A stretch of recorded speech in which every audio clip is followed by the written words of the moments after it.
Hello, everybody. Hello. Welcome to the Tavern, first ever podcast that we're releasing. Because we've been trying to do this for a while, and I think we finally got it. We got it. The tavern is set up. The ale is brewing.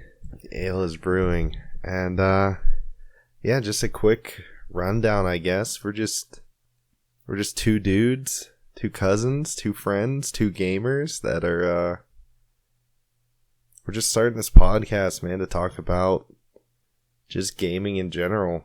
Just card games, video games, board games, whatever.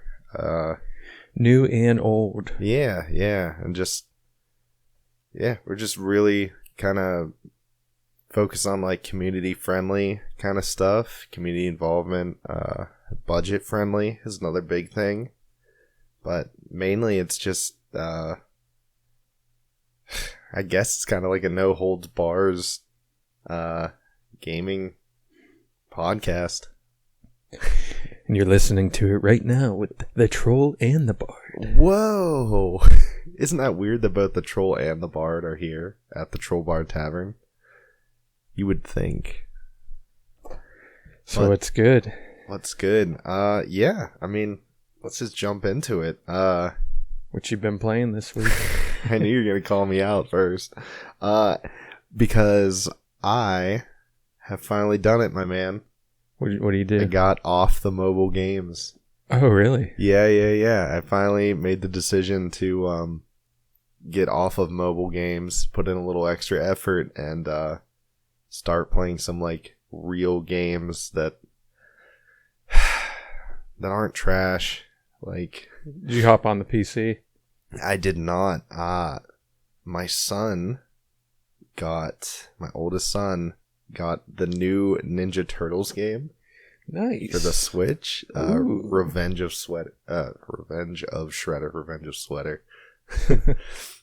of Shredder, and it's like a throwback to the old like arcade Teenage Mutant Ninja Turtles. Yeah.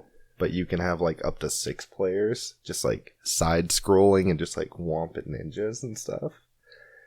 Super cool. It's super smooth. It's still the same like 2D cartoon sort of like art style, and it's a lot of just the same villains and the same hero. It's the same. It's just like, it's almost like a revamp of the old Ninja Turtles game, which I don't remember what it was called, but like the arcade one. Yeah. And that's crazy because I was also just playing Ninja Turtles What? Throwback on the Xbox 360. Oh, probably like the original one. Yeah, with the girls.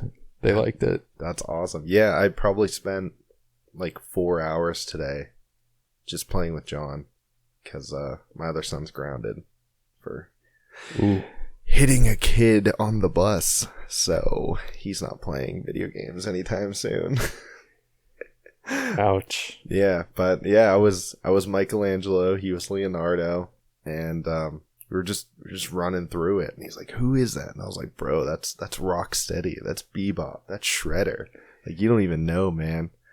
You're about to just be immersed in some like late 80s, early 90s just culture right now." It's great that the kids still like the old graphics. Have you noticed that they really don't judge the graphics? They're like, this game is fun. I want to play this game. Yeah. I mean, it does look great, but it's 2D kind of cartoon style, but they still watch cartoons, but yeah, that is super great that it's not just like, oh, this is like Fortnite with worse graphics. Like, just constantly. But not only that, my dude, but I want to step further today, and I almost finished a game of Monopoly with my wife and my son. There you go. Yeah, dude. I love Monopoly. I got a board game in and some video game time. Not only that, but also with my family, which is, it's pretty huge because I've been not doing that as much as I should, if at all. So big steps. But yeah, my wife, she has like the original Monopoly, like the first like go around and everything. So it's nice. Yeah, it's you can tell. Whenever you decide to play again, whenever that is, I'm down. I haven't played in forever. You want to come down and be the race car, or the shoe, or the thimble, or something, my man? What's your go-to piece? I think I always go with the car. With the car? Yeah. Yeah. There was I never win. Oh, dude, I'm always the first one. I have never won a game of Monopoly in my life, but that's because you have to be like cutthroat and like a little bit business savvy. Gotta get them blues. Yeah. At the very end. My wife, and I've seen her and her family play, and they get into it like near fist throwing at the Monopoly table. And I don't have that kind of aggression for board games. But how about you, man? What have you been playing? I mean, obviously you played the Ninja Turtles game. You been playing anything else? Played a little bit of that. My game of the week right now probably has been World at War, because I finally got it for the Series S, and it was so worth it. It was so worth it. I bought it for Eddie also. And so for anybody who doesn't know, World at War is old Call of Duty. Old Call of Duty. World War, is it World War One or World War Two? Do you know? Two. World War Two, just first person shooter. Mm-hmm. Just So in case anybody didn't know. Yeah, just been playing multiplayer, ranking up in that, unlocking attachments for my weapons. Been rolling with the MP40 suppressed. Ooh. Deep impact. I miss the old perks, like that old setup. It's been a while since I played an older Call of Duty. So I've been playing that. We played zombies.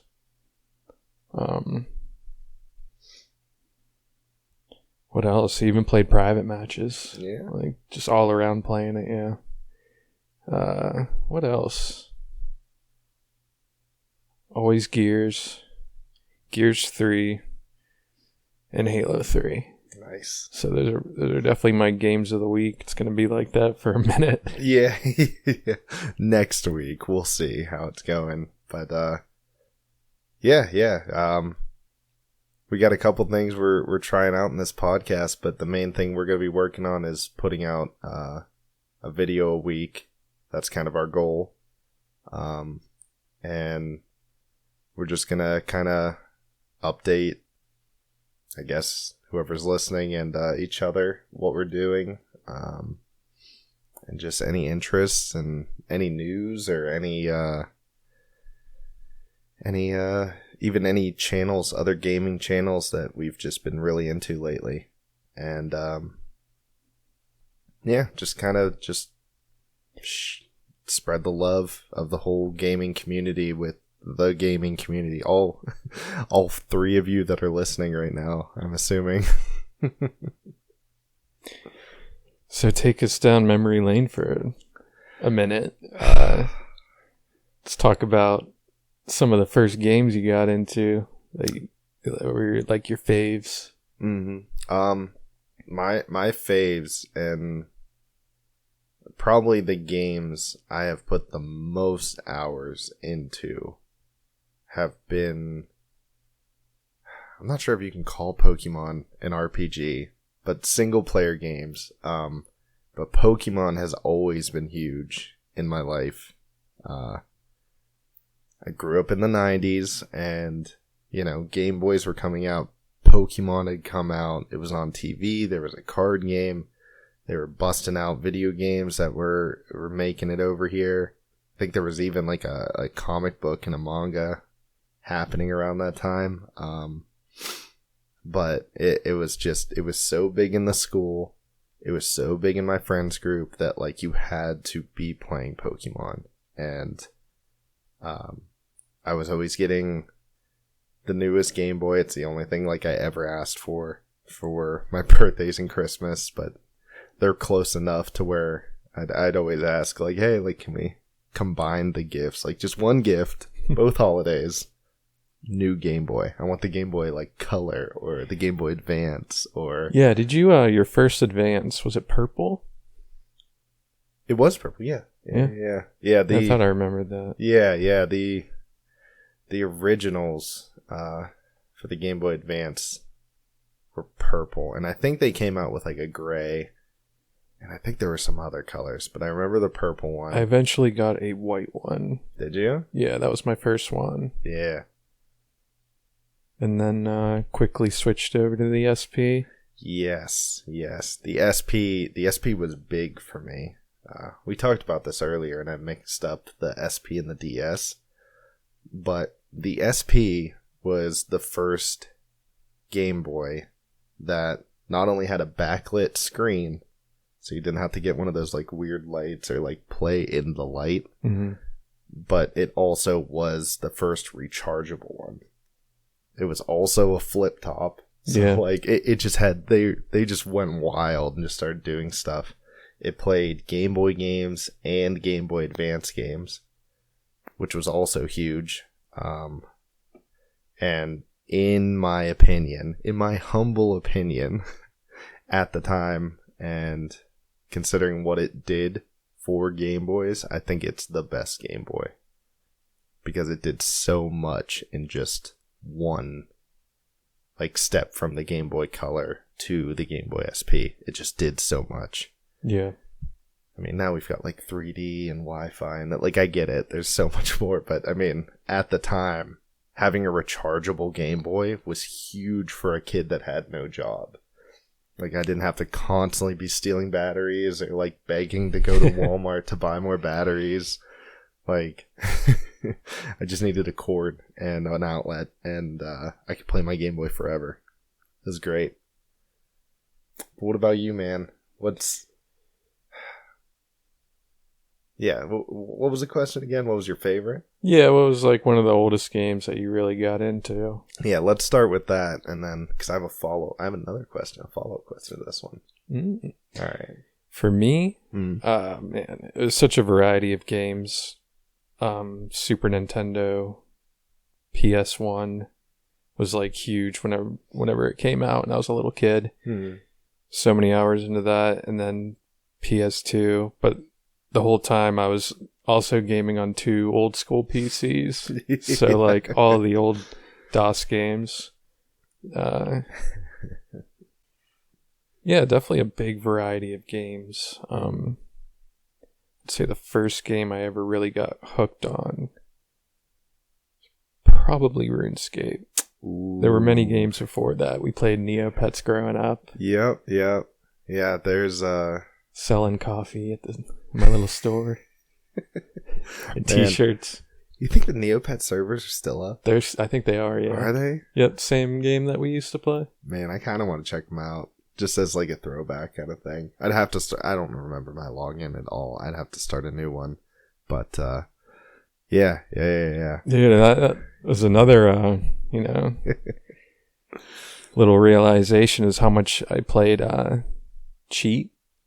Remember the card game on there? Yeah. I was always playing, card games. Yeah. Because for anybody who doesn't know, Neopets is like a browser flash game, I guess. Yeah. But like it was all links, so it's not like anything happened in your browser. Every time you clicked on something, it took you to a whole nother like URL. Like if you wanted to play a game, you went to a different URL. Yeah. If you wanted to check the status of your pet, and it was like yeah, let's reference an older thing. If people don't remember Neopets, they'll definitely remember Tamagotchis. But you had like a little monster dude, and you'd feed him, and you'd take care of him, and you'd train him, and it was all browser based, and you would play games to earn money to buy, equipment and blah blah blah, upgrade. You can battle, you can make a store. There's a lot in that game. Yeah, we probably only touched half of it. Yeah. We probably played that up until we found RuneScape. Yeah. And then RuneScape kind of took over everything. Yeah. Do you remember how old we were? I don't really remember, but I had to have been. We had to have been 13, 14. I was gonna say around 13. Yeah. Because it was, what was it, Ben? Yeah, he's like, I got this game for you to check out. You're going to love it. Because I always watch him play EverQuest. He showed up like a heroin dealer. He's like, hey, man. And just like looking around and stuff. He's like, hey, I got some good stuff if you guys are interested. You're really going to like it. We were like, really like it. You can try it for free. You can pay later if you want, but for right now, you can try it for free. And that just opened up a whole new world. Yeah. That was my first MMO, was RuneScape.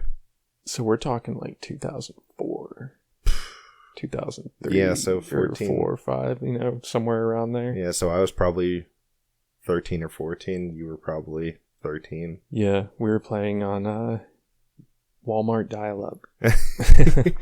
Walmart dial-up. Yeah, in your basement, down on a computer. Like Windows 98. Mm-hmm. Or maybe XP. It might have been XP. Maybe. But again, RuneScape, if you don't know about it, it's just a super awesome. It used to be another browser game, but now it's got its own deal.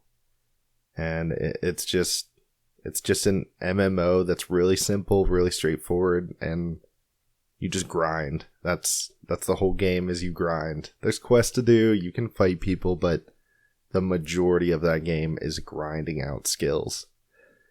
And it's one of those games where you can take a break from it, and when you come back, just pick up right where you left off. Mm-hmm. And it's like nothing ever changed. There's still players running around, doing yeah. whatever they want to do. You would think, I mean, because I've logged into like the old school servers and even the like RuneScape 3 servers. There's still dudes running around in Lumbee doing like cook's assistant. Mm-hmm. Like, they're still doing. I was like, how are people still making accounts at this point? Like, I don't get it. Like, yeah, RuneScape was definitely farming pures or something. I don't know. It's been a while since I played, though. I got the 99 Slayer and was completely burnt out. I was like, all right, time for a break. I'll come back and grind something else. That was my big problem with that game, was the burnout. I would get so far into grinding something and I'd be like, I can't do this anymore. I have to switch to a different skill, you know? Mm-hmm. And even if it was just like going from like strength training to like archery or, archery. And yes, that's right. I still play to this day. Ranged. That's what it is. That's what I did sound. It's ranged. Want to make that clear. I still play. Look me up. Still bad at the game, but slightly better than before. Meet me at Duel Arena. We'll throw down. It's funny because like I realized I was only like 5,000 XP away from 99. And I'm like, man, I don't want to stop doing this. Yeah. When you're that close from like getting a skill cape and everything. Yeah. I was like, man, I really enjoyed just doing Slayer every day. Yeah. The nice thing about a lot of that stuff, some of that stuff is like there's overlap. Because while you're doing Slayer, you are training like combat skills or magic or ranged or whatever. Yeah, one mistake I wouldn't call it a mistake, but when RuneScape Mobile came out, I was doing AFK Nightmare Zone. You could just get all your combat to 99 pretty much while you AFK. I was doing that while I was cooking, and so while I'm doing Slayer, I'm already maxed, which it makes it go fast, but like could have been getting XP in those skills as well as Slayer. Sure. But yeah, absolutely. There's always room for an Iron Man account. Yeah. Be fun to do. I did start one. I didn't play for very long. It was on my phone, so I thought like, it would be like more accessible to me. But yeah, I didn't get very far. It was just, it's hard in those free to play worlds because the good farming spots are always just overpopulated. Mm-hmm. Like, my game plan is usually like go kill cows, get leather, like start getting some like half decent gear, Oh yeah, dude, that little cow spot is Oh, always it's filled. flooded. On member worlds, it's not bad. Yeah. You can at least get like a couple cows. That's my favorite spot to go to give away some gifts. Like I'll bring stacks of armor and gold and stuff, and I just find the little low levels and just. OMG, Dude, Master Ethage. Yeah, you just made my night. Good luck, fella. Then I switch worlds. Do it again. Never see that scrub again. No, sometimes they're persistent. They'll add me, but yeah. Mm-hmm. So, yeah, another MMO I really got into is World of Warcraft. Yeah, it's hard to find anybody who hasn't played World of Warcraft, at least at some point, and it's like impossible to find anybody who doesn't even know what World of Warcraft is. Yeah. Like it's just been such a big thing. It's I don't know if it still is, but it probably still is the like best MMO, right? Most popular, most successful. I was thinking about that the other day at work. I'm like, what if I had to only pick one MMO, what would I pick? Classic World of Warcraft or classic RuneScape? And it's such a tough pick for me. Members RuneScape? Because like if you're talking like free to play RuneScape, that's trash. But if you're talking, it'd have to be the full game. Full game. Yeah, I mean you have to pay for both. You know? If I only had to pick one, it would probably be World of Warcraft. Honestly, just because like the game itself is better. It's so good. Yeah. I want to go back and play again, but I usually stick to vanilla servers. So if they have, I mean, I did play classic. I grinded it like crazy. What's classic? Like Burning Crusade? They came out with the first one without any expansions, but then eventually that became Burning Crusade. I quit right before they came out with Burning Crusade. I just got like 3 to 4 months of playing every single day. Played a rogue for the first time. And oh snap! Yeah, 1 to 60 in 18 days, and just was hooked. Yeah. I played hard through vanilla, through Burning Crusade, and through Lich King.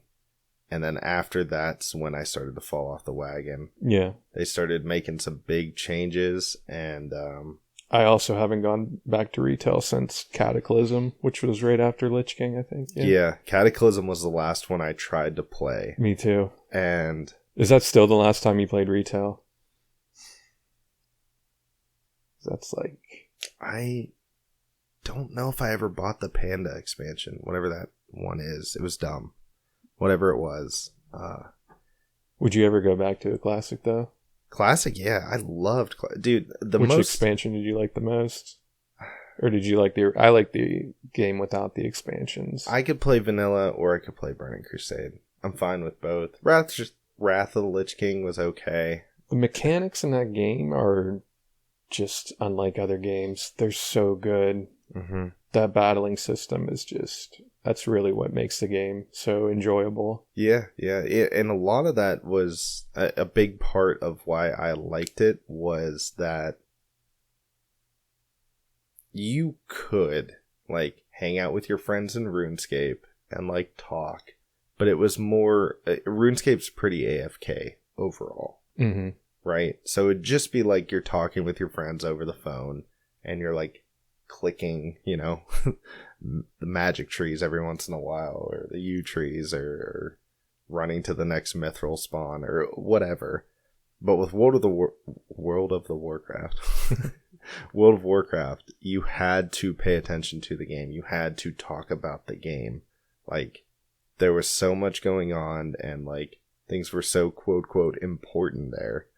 Like, even at low levels, you had to like kind of plan out pulling out mobs and stuff like that, even if you're not running dungeons and raids. Like, yeah, it was tough. Yeah, it was challenging. That was the big thing. Yeah, I'm not griping here. I don't like to be a little grumpy complainy boy, but it seemed like the game got easier as they added expansions. to make it more accessible to younger people. Like most games are doing right now. Yeah, and the game became easy. Playing Cataclysm, literally I got to level cap soloing in PvE, just running around doing quests. It took me like a weekend. Like 2.5 days, roughly. And not even playing like the whole time. Like 6-hour periods. To just get from like 1 to level cap. Because they made it so classes can solo in PvE. You know, everybody's got like AoE attacks now. Everybody's got their own heal now. Like you couldn't solo as like most classes. Like paladins and shamans could get away with it because they're like balanced. But like you couldn't solo as a warrior in classic. Like going through those quests. Like there's no way. You'd run into too many problems and you'd be spending too much time sitting around. But my best memories from there are just me and 2 of my friends, level 19 dudes in the horde, running around Badlands or not the Badlands, the undead place, Silverwood, Silver Forest, something Silver like that. Pine Forest. Silver Pine Forest, that's it. And we're just running around being goofs, just no party like formation, like we were kind of making it work. We didn't have a healer.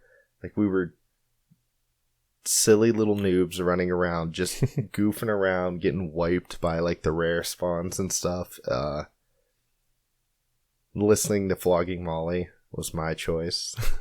Always my go-to. I would always music. play the demo version of it. And get to like level 20 or whatever it maxed out at. Yeah. And then I'd be like, that's it. This game is awesome. But my demo would be over. Play it again in another month or so. Yeah, that and Toontown. Just keep running the demos. And then a good pal from school was like, just buy it, dude. Mm-hmm. Just buy it. You get a month free whenever you buy it. Get your grind on. Yeah, it's worth it. I mean, it was worth it then. I don't know about it now. I haven't been keeping up with it. But, what, $30-$40 for the base game. You get the free month. But after that, it's $15 a month. It's been like that for a while. At the time, the best MMO. The only MMO of that, like, caliber at the time. And, it was just... I know I have friends are still playing it, still running raids like every weekend. You know, that's all they do. Is just like there's nothing else for them to do but get a huge like 40-man raid party and just try to get some good gear. And that's it. Try to increase their equipment level or item level, whatever it is. It's Got any games you're looking forward to this year? We got new Harry Potter game coming out soon. Yeah, honestly, I'm not going to buy that. It would be cool. I'm not going to buy it. It looks good. I'm going to wait a week. Wait a week. I'm going to wait a week. And then I'll buy it, probably. I haven't really been looking at new games too much lately. Yeah. I've been playing, throwbacks. Yeah, we're talking Gears 2. We're Yeah. talking Halo 3. Well, you got 360 games now. Do you have original Xbox games too? Or not yet? There's some on the Game Pass. Yeah, So yeah. I could, Yeah, you've been traveling down memory lane, and honestly, I've got enough games where like I could. I've still been itching to play another Fallout 4 playthrough, but I just haven't started it yet. Because I know that's going to suck up a lot of time. But I've got Breath of the Wild for the Switch. I still haven't touched. Someone gave me Pokemon Shield for the Switch. So, nice. Kind of want to play that because I haven't played a Pokemon game since the 3DS. So, I haven't played any console, I guess. Yeah. Pokemon games. I'm not going to lie. I'm liking my Series S more and more every day. I'm pretty surprised, yeah. It kind of makes me get an Xbox. Get a Series X. I think you should eventually because just so many games on the Game Pass. Mm-hmm. And it's just a lot of fun to throw back and play these older games. Looking forward to playing Gears campaign soon. We could do that. Yes. Online. Oh, yeah, we could do that online, or we could do that in person. I don't even care. Split screen. Yeah. All these old games have split screen. Yeah. That's what I miss about a lot of that. Now that the internet's just so... I mean, it's everything.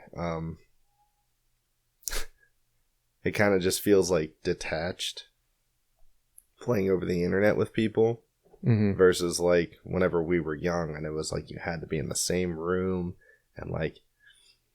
Dude, me and Eddie were playing Battlefield 1943 last night. Yeah, we were squatting up. We were trying to stick together and be in the same vehicles and stuff. It'd be fun to play that. All of us. Yeah. I'm terrible at first person shooters, but I love playing games. LAN parties this year, I hope. Gonna have to be going down. I think that's the best. Nazi zombies. It keeps people in line too. People try to talk smack. You can just reach over and actually smack them. Where you can't do that on the internet. You just like send them like how you train with Navy SEALs, and you can rip them in half, and you hack their IP address and stuff. That's about it. Yeah, I guess I'm also not really too hyped on any new games coming out. The new Diablo 4 or something like that's cool. I'm more of a D2 kind of guy, so played a lot of that. Yeah, I do want to play. What is it? Remastered? Resurrected. Oh, dude, you have to get on that. Like, I have so much stuff. I could build you some good weapons that'll last you a long time. Yeah, I still have my Diablo 2 discs, like the original discs, in the battle chest or whatever it is. And I'd install it and I'd try to play it, and like the graphics would just be terrible. No, you got to check out the remaster, dude. Yeah. It's so good. There's not like a monthly on that. You just buy the game and you're set. Yep. That might be worth it. Honestly, I haven't played in quite a while. Like the last time I played, we did like 186 ball runs in a row. So my paladin can teleport, and I teleport to the boss. I make a teleport, like a portal for them. Yeah. Everyone in town can come through. We kill Ball, and then I leave, and I make the same room with the same name, and I just add a number. So I was naming it Chicken Ball, because the boss is Ball. So it'd be Chicken Ball 1. I immediately quit, start a new room, name it Chicken Ball 2. And these guys, they're copying and pasting the server name. They're joining. They follow me in the next room over. We go, teleport there, kill it again. We did, I did 186 in a row. Dude. And then, had to take a break. Yeah, I'd imagine.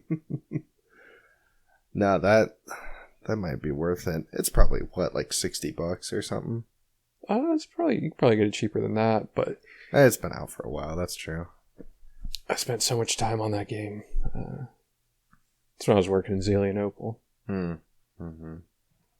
Yeah, I tried playing Diablo 3, and it was alright. More so I liked playing with like a party of people I knew, because I was playing with, you were playing with? Or no, that was... Whenever it first came out, we played it pretty hard, and then we got to max level before they had content for max level in 3, basically. Yeah. But yeah, it I think they fixed it up. Yeah, I'm sure. I'd hope by now. Yeah. It's been out for... Did they ever add PvP in that? I have no idea. Because that's something like D2 players love. And yeah, I'm not the dude to ask for PvP. I'm not that guy. Got people dueling over in Goldshire, and I'm like reading the journals in the tavern. Like, that's not me, dude. Picking herbs in the forest, not trying to ruffle no feathers. But yeah. I kind of do want to get it. I've been itching to play a nice dungeon crawl.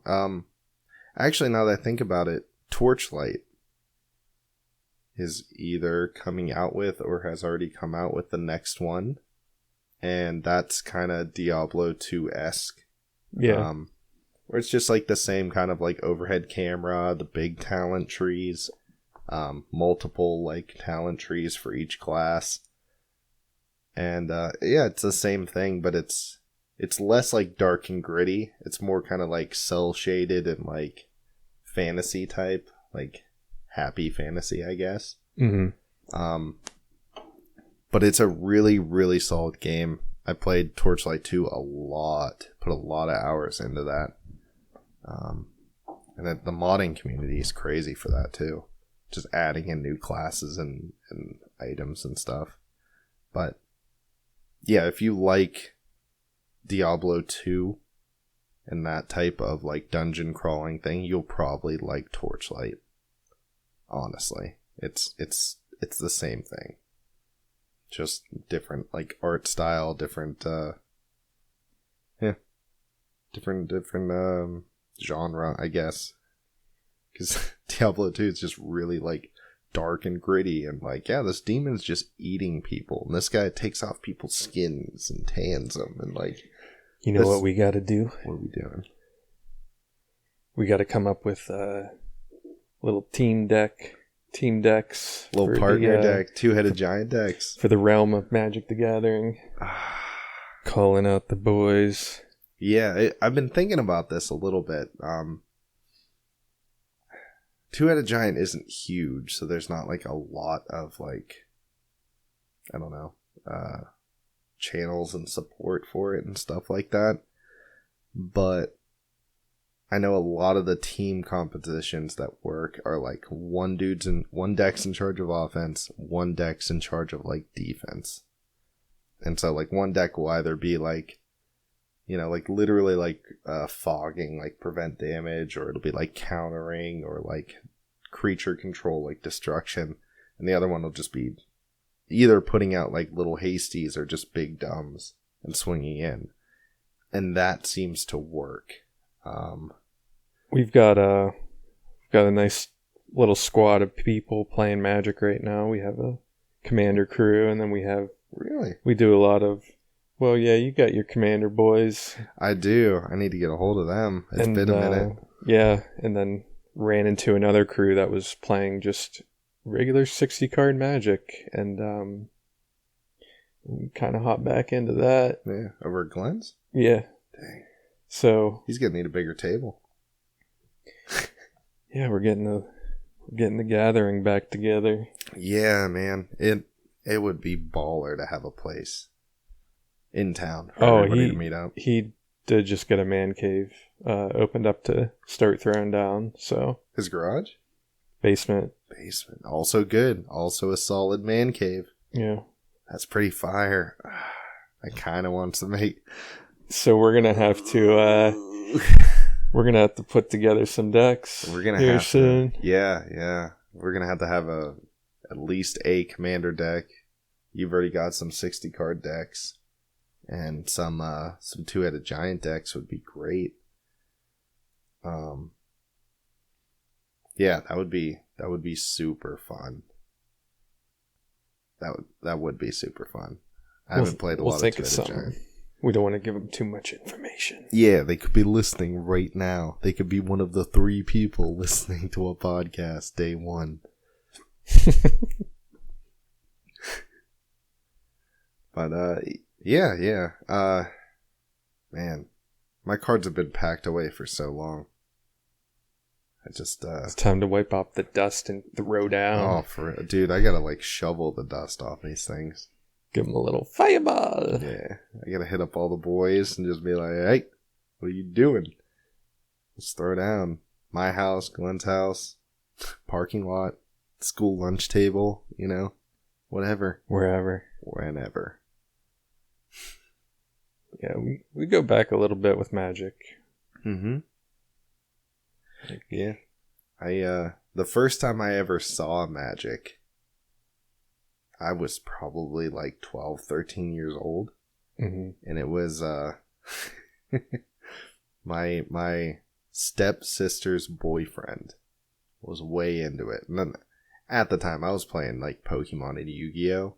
So he's pulling out like these crusty old, like now crusty old Magic cards. I was like, ew, these are gross. Like, look at these art. Like, where's the holographic? Like, yeah, you were like, yeah, cool story, brother. Yeah. Like mine had like lasers and guns, and his was just like a little weird demon on a rock, just being like, ooh, I'll hit you for 1 damage. And it's like, yeah, cool. This dude's got 2,000 attack. I got a points. Holographic Charmander over here. Yeah. Take a walk, Copernicus. Yeah, the weakest dude in my deck is like a 1500. Like, cool, you've got a 3/3. You're not standing up to me, son. But, yeah. And then I didn't get into it probably till you took me to Gonzo's house. Oh, yeah? And he taught us. Well, him and Ricky. That's when you got into it? Yeah, I mean, that was the first time I ever, like, learned how to play. And, yeah. And then after that, I mean, you were living with me. So, like, you were just constantly, like, you started getting cards and looking at cards. And I was just like, yeah, I'll play with somebody. What's going on? Yeah. Yeah, I think I was, like, 15 when I started. Mm-hmm. And, man, I was hooked on that, too. I was straight addicted to that game. Cardboard crack, man. Ran with the red-white mimics and double strikes and yeah, you went through a few decks. Yeah, that one was you made that one from scratch. Yeah, that was like what I just created on my own. Yeah, just kept playing the Breon Stout arms. I would sack my guy after and deal that much damage or whatever. It was a solid play. For just playing in high school against randos, like that deck was too good. Oh yeah, you were stomping these dudes with like the pre-built decks, like $12 at Walmart, and you're just out there like throwing out like fists and strategies and combos and stuff, and they're just like, oh, I have gives this dude +2/+2. Oh, great throwback though. Whenever the one kid in high school had just an all artifact deck and was crushing, and I had to I had to come to you, dude. Dude, he has so many artifacts, dude. What do I do? And you suggested that I find a card to destroy all artifacts. And what did I have? I remembered the card. Yeah. You remember which card? I don't remember what it was called, but I know it was a red, and it just said destroy all artifacts. It was white. Was it white? Austere command. Choose two. One of them was destroy all artifacts. Yeah, I think I suggested one for you because I had them, and they were just commons. But like obviously, austere command's way better than whatever else trying. But and I went back to winning. Yeah, Everything was okay. He was so salty. He would get so sad. But Josh, he had I believe it was mono blue, and it was like affinity for artifacts. So like everything in that deck, artifacts did this for artifacts, and if you have this many artifacts, this happens, and his lands were artifacts, and like everything. So that card was pretty you was just deadly. Every time you played it, like you just wiped his whole board. Like all the eggs were in that basket, and as long as nobody touched that basket, he was winning. But like as soon as someone came over and knocked over the basket, like he had nothing. And yeah. Good times. Yeah. We threw down last night as well.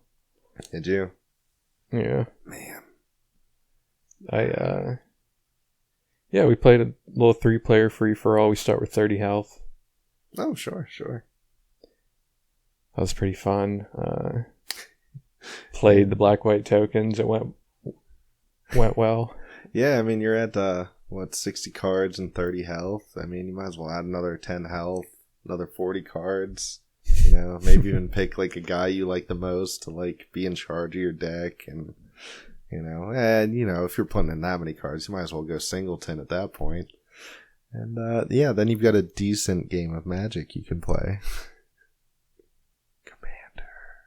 Commander. It's Commander's good. Commander got me back into Magic. Because after I went to college, I stopped playing Magic. Around that time. Yeah, that's pretty much when I quit too. And then I was probably like 6 years later. And started getting back into Magic. And then immediately found Commander. And it was on the upswing.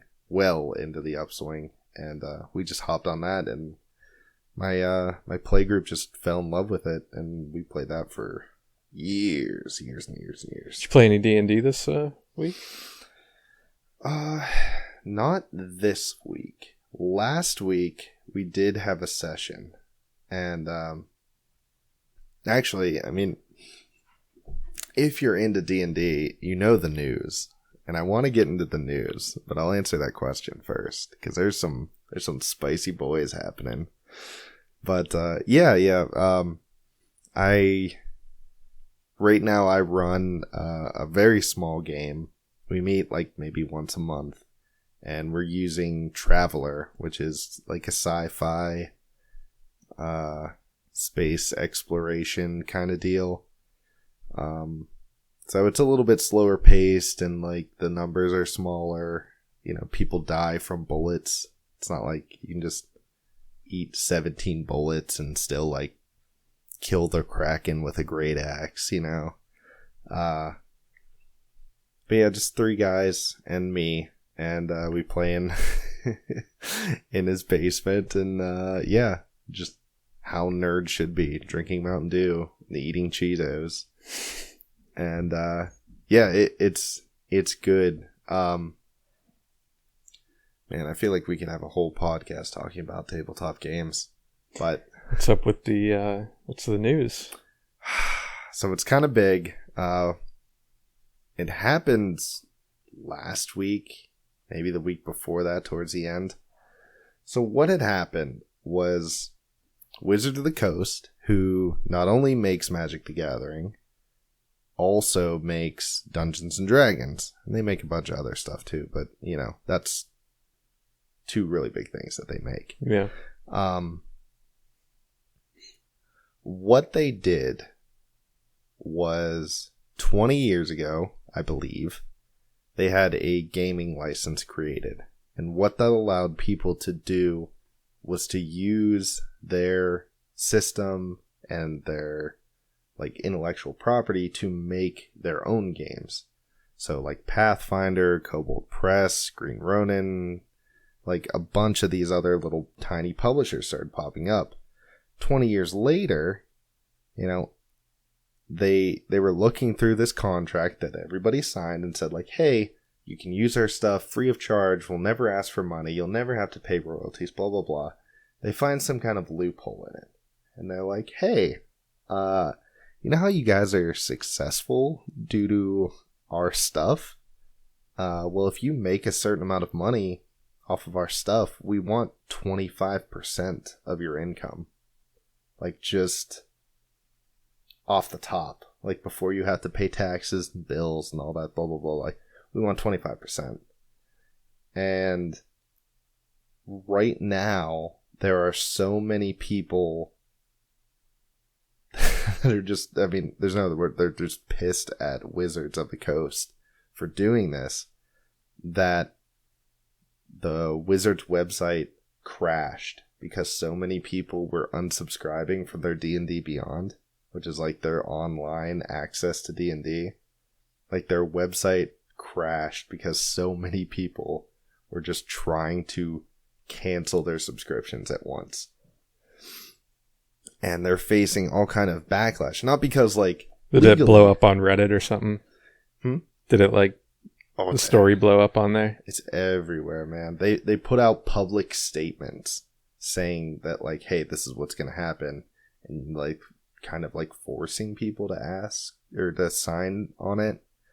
It's absolutely wild.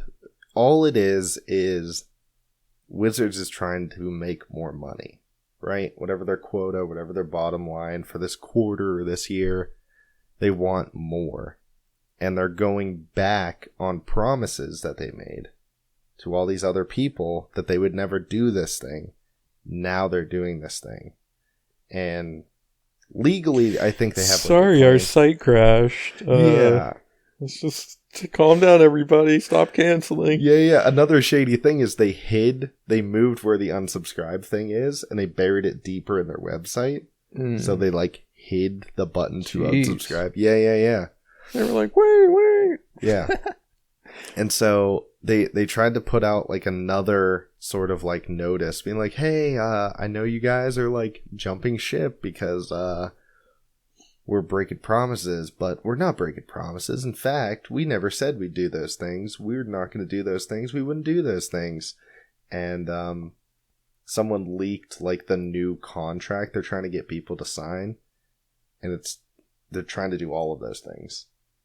They're trying to set it up so not only do people have to pay them to use their stuff, but also if you use their system to create something, Wizards can then take that thing and sell it themselves. So if you were to, like, create a character or a campaign or a class or a weapon, right, you created by yourself for, like, your play group or your own, like, publishing company, Wizards could just say, like, hey, you use D&D to make that thing, so we get that thing, so we can sell that thing. Even though you made it, and that's all you. Well, sometimes it's better just to let things crash and burn, and you just make sure you show up with your camera, and, you know? Dude, there's so many other people that are already on the forefront of this and already covering it, and my information isn't 100% correct because I haven't done all the research. But the gist of it is that it's just greed. They're going back on promises to get more money, and people are just mad about it, right? Legally, sure, they can do this. Fine. They found a loophole. They can make us sign a new contract, blah, blah, blah. But it's more of like a moral thing. It's just like, hey, you promised this. I thought we were cool. You're going back on a promise. And they're already $1 billion company. Right? Like, excuse me. Then, like, the worth of Wizards of the Coast is over $1 billion. Their number 2 competitor, the worth of the entire company is like $5 million. Like, they're not even, like, in the same ballpark. And they're trying to, like, gouge these smaller companies for 25% of their income. So, another company is making up their own gaming license and making it so, like, it's ironclad, no one ever can go back on it kind of thing. Just as, like, hey, Wizards isn't going to do this for us, like... They're gonna keep trying to get money out of you. We're gonna create a thing that everybody can use for the rest of time that's totally free. And that's Paizo, the number 2 company. So everybody that's jumping ship from Wizards is swimming to the next ship, which is Paizo. Are we throwing down on it? Is the question. So where I'm at, right, is if Wizards takes back everything that it said, it's just like, you know what, we were wrong, you're absolutely right, like, we were douchebags, like, we're gonna fix it. I won't burn all my D&D stuff. I have a lot of D&D stuff. Not a lot, but I have a good amount of D&D stuff. I'm still gonna use it, but I'm probably not going to run any Wizard of the Coast campaigns. I was already a big fan of Paizo, but after what Paizo did... Now you're a bigger one. Yeah. I'm kind of a fanboy now, real talk, because they're... Nice. They're standing up for the little guy, and they're not... They're fighting against corporate greed, and that's something that I can, like, really get behind. So it's safe to say that Wizards is your troll of the week? That's literally what it was going to be. Yeah. So we started this tradition where we name a troll of the week and a bard of the week. And a troll of the week is someone who just really messed with us. We don't really like what they're doing. They're being jerks.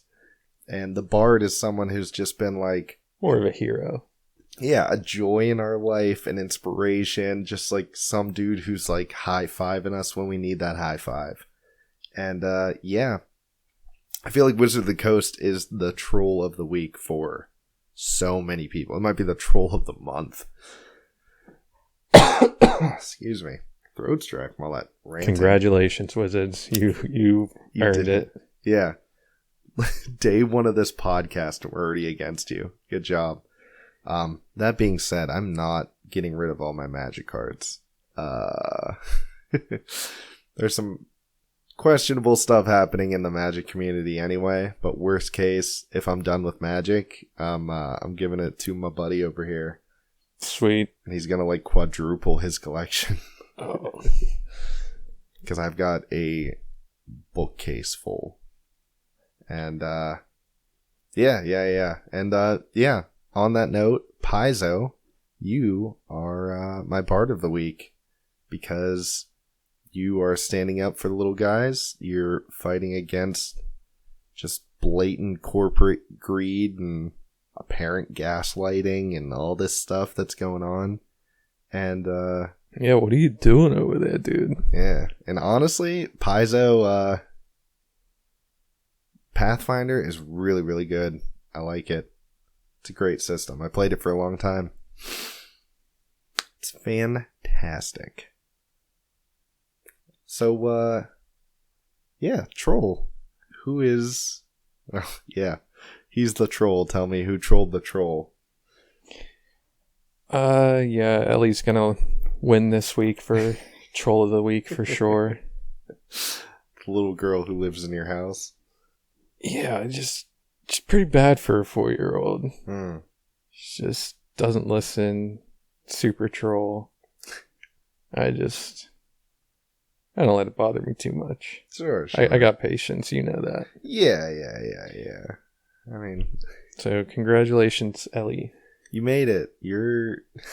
You've bothered the troll so much that he needs to tell everyone about it. With your... Jeez, what is she doing? Just messing with you? Just asking for snacks all the time? Just bad. It's bad. Always needs attention. She's a middle child, isn't she? Yep. They tend to be like that. I hear. I'm a middle child. I know, troll. So who's the bard? My bard of the week. Who's your bard?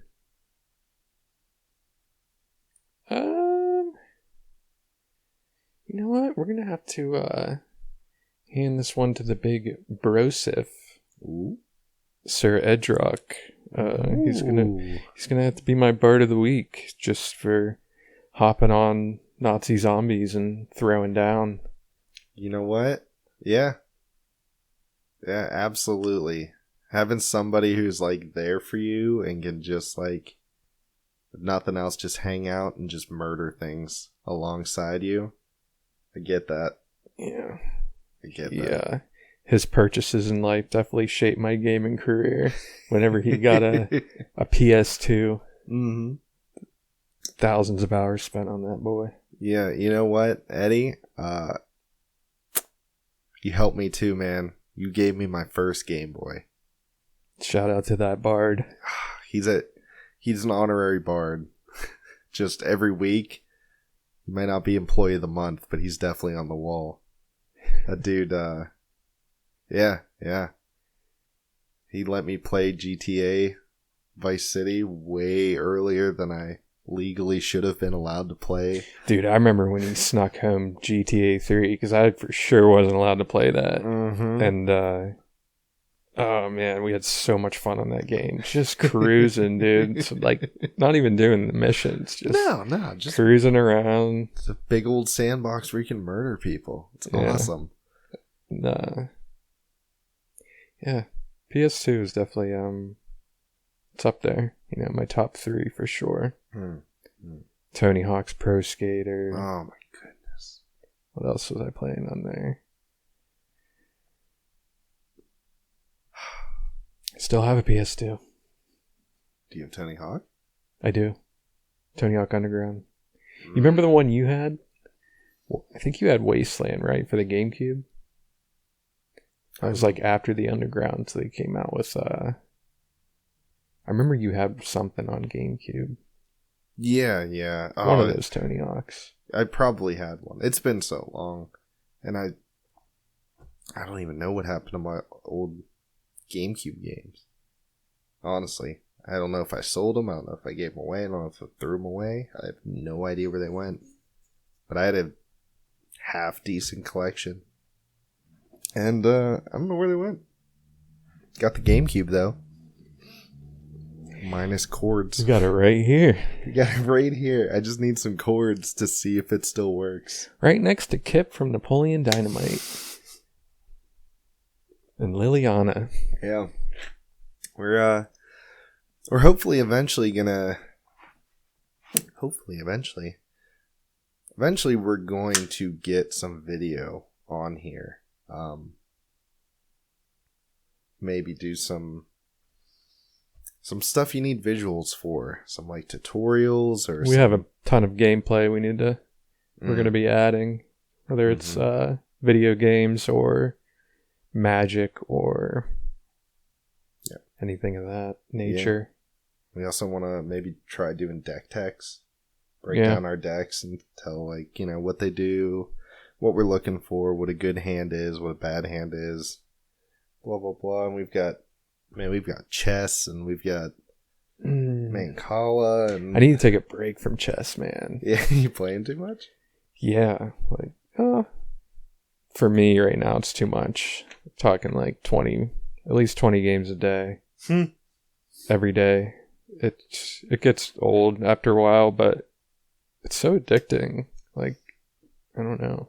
I've been playing pretty solid for 2 years now, and I just need a little break. Yeah. Well, maybe switch it up with a different, I don't know. Because when I'm not playing, I'm thinking of little chess patterns. Yeah. You go to sleep and you're still, like, moving to, like, G7 and stuff. Yeah. You might need to just kind of switch to a different game for a while, man. I think I need to play. I need to join a live. I need to start playing live. That'd be fun. Yeah, maybe that's it. I gotta stop playing on my phone. Maybe there's like chess club. I think there might be one downtown. Yeah, unless it's meet up at the library or something. Yeah, it's like that building across from Speedway.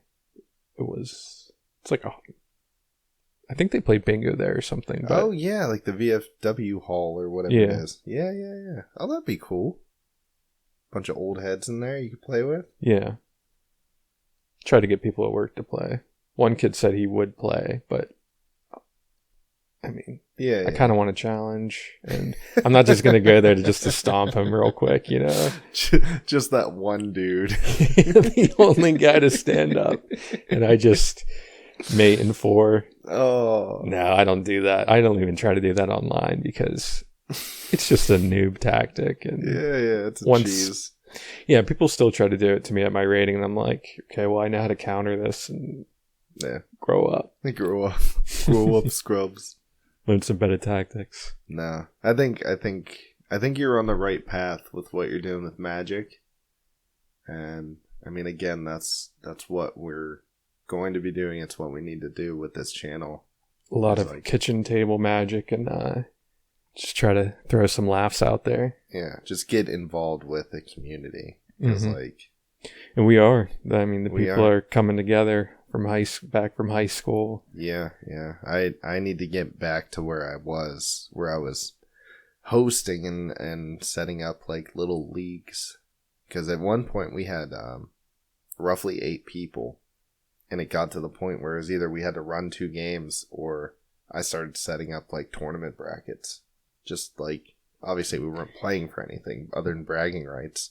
I know G-Man down the street is definitely trying to do that, but he wants to play for money. He's like, let's do a $10 buy-in. I'm like, well, we're going to have to set some rules before anything like that. And if we're playing for money, I'm not playing like fun little janky decks. Like I'm bringing the A game if it's for money. Yeah, and you know what I'm saying? We've got our eyes on you, Chris. It's yeah, we're gonna need like certified judges and stuff. No, we should do that. We should get a little put together some money for a reward and just do something like that, and then win it ourselves. even if it was small, and it was just like, shoot, even if everyone just bought a pack and we threw it into a big pot, and then the winner gets all the packs. I know Glenn would be down for sure. Yeah, I mean, packs are what, like $6-7 a pop, and he gets to open them, and then we can have like a trading thing out. I have no idea, but yeah, if you're running a league, everybody has to be on like the same like level, because some dude's playing with like turn 2 wins and nobody else wins, of course he's gonna win the tournament. Like, we'll just figure out a nice little structure of sorts. Yeah, that'd be fun. I have to like maybe even ban. I know a lot of card shops, they ban specific things because like the majority of like the players don't like them.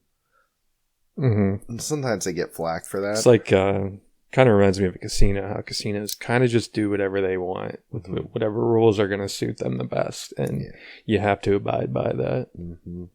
It's kind of what the stores are doing too, I guess. Yeah. A big thing with leagues, though, is that a lot of the time the tournaments take like multiple weekends to like get them all done, because you're playing like, sometimes commander matches can take like forever. And I'm talking about, for commander, and you can't change cards in your deck. Like, you like register a deck, and it's like, it's these cards, it's these 60 cards, it's these 100 cards, whatever. And if you're switching out cards constantly, like, oh, hey, I'm going to be playing this guy next to the bracket, let me switch out these cards. Like, not sideboard, like straight up, like, change out these 20 cards for these 20 cards. That's, in a way, unfair. You know what I'm saying? Yeah. Is there a limit on how many cards you can have in your sideboard? I think for, like, the 60 card decks, it's, like, 15. And I don't believe Commander has sideboards. Okay. So it's just like you register your 100 cards for Commander, and that's the 100. Like, if you show a card that's not registered on your deck list, you can be like disqualified. Yeah. Because you're like, that's like a form of cheating. Same as mana weaving. I'll throw that out there. So yeah. It would take a lot of setup and just kind of figuring out. Because if we're just playing for bragging rights, then it's whatever. But as soon as there's like actual money involved, like people are going to get into it. And that's where like stuff happens. Yeah. Definitely looking forward to building a 2-player deck. Or for teams, I mean. Yeah. That'd be good. Some real nice synergies. That'd be real good. But, yeah, what do you think, Troll? I made it over an hour. Where has time gone in the tavern? It's pretty quick. It is pretty quick. So, thanks for listening to our first episode. Yeah. We're going to keep coming back with more content and hopefully more news. And next episode, I think we should maybe give some shout outs to some other people in the gaming community, some other channels and podcasts and stuff. Yeah, we'll continue the Troll and the Bard of the week. Yeah. And what was I going to say? Well, we'll have to deep dive a little more into specific topics for next episode. Yeah. What do you think? Maybe next episode we should do like a Magic the Gathering episode? Let's do it. Next one's Magic. Next one, Magic the Gathering. We're gonna focus on that. We'll dip our toes into other things, but we're gonna keep swimming in the Magic the Gathering pond. So you want to hear some stuff about Magic the Gathering, tune in next week. See ya.